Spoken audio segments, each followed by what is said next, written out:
जिंदगी में जो प्यार की परिभाषा है मेरे हिसाब से यह है कि जब आप अपनी प्रायोरिटी को भूल कर दूसरे की प्रायोरिटी को वैल्यू करते हो, अपनी जरूरतों को पीछे रखकर दूसरे की जरूरतों को समझते हो, अपनी इच्छाओं को दबाकर दूसरे की इच्छाओं को वैल्यू देते हो आप, वो प्यार है जो माँ बाप करते हुए आ रहे हैं। उन्होंने कभी बोला नहीं आई लव यू, लॉजिक, उन्होंने कभी नहीं बोला आपको आई लव यू, लेकिन वो इस प्यार को अच्छे से निभाते हुए आ रहे हैं। जब वो कपड़े खरीदने गए ना, तो उन्होंने अपने लिए थोड़ा सा ऐसा लिया, लेकिन अपने बच्चों के लिए जरूर लिया। घर में आपकी चॉइस से खाने बनते हैं, ध्यान रखना आज भी। अग्री करते हो? घर में आपकी चॉइस के खाने आज भी बनते हैं। मतलब उन्होंने अपनी जरूरतों को, मतलब उनका मन होता होगा शायद कुछ खाने का, लेकिन वो हमेशा पूछते हैं बेटा आपको क्या खाना है, हम उसमें मैनेज कर लेंगे। इसका मतलब समझे, रियल लव तो यही है ना यार। अभी मैं उनको बोल दूं आई लव यू और अभी बोल दूं आई लव यू, लेकिन घर जाके कलेश करते हो अपने घर में परिवार के साथ, लेकिन एक्चुअली में रियलिटी तो प्यार की माँ बाप निभा रहे हैं इनके साथ, मैं थोड़ी निभा रहा हूँ प्यार। समझ आया भाई आपका जो सवाल था? हाँ, तो अब जब ये नहीं है तो क्या होगा? बहुत सिंपल सी कहानी है कि जो बोलते हैं ना प्यार क्या है, प्यार वही है जो मैंने अभी समझाया, और जो प्यार माँ बाप करते हुए आ रहे हैं ना, वही परिवार प्यार की परिभाषा है।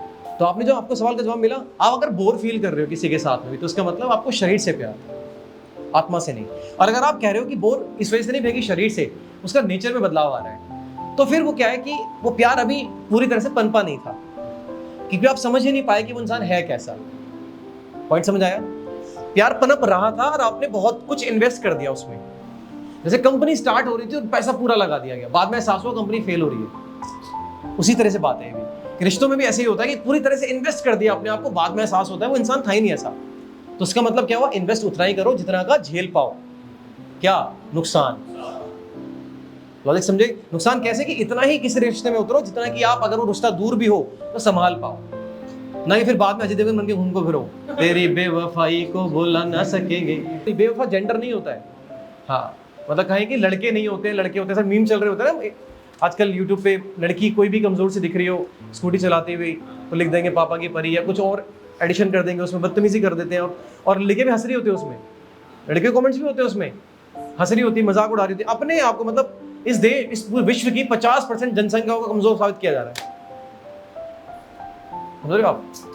इस विश्व की 50% जनसंख्या को सीधा सीधा बोला जा रहा है तुम नाकारी हो, तुम्हारे बस की कुछ नहीं है, तुम रोड पे मत चला करो, तुमसे ही होगा ये सब चीजें। और लड़कियां इसको प्रमोट भी कर रही हैं, बहुत सी लड़कियां, और कुछ गधे लड़के इसको हंस हंस के मतलब लगाते हैं अपने स्टेटस पे।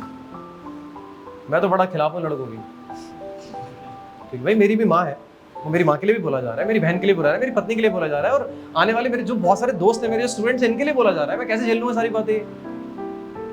समझे कि नहीं समझे? सिर्फ मैं उन्हीं से थोड़ी जुड़ा हुआ हूँ जिंदगी में, कि अपनी पत्नी से जुड़ा हुआ हूँ, अपनी माता जी से जुड़ा हुआ हूँ, अपनी बहन से जुड़ा हुआ हूँ। इसके अलावा भी तो मेरी जिंदगी बहुत सारी लड़कियां जुड़ी हुई हैं, मैं उनके लिए भी उतना ही जिम्मेदार हूँ जितना कि मैं परिवार के लिए जिम्मेदार हूँ। लॉजिक समझे?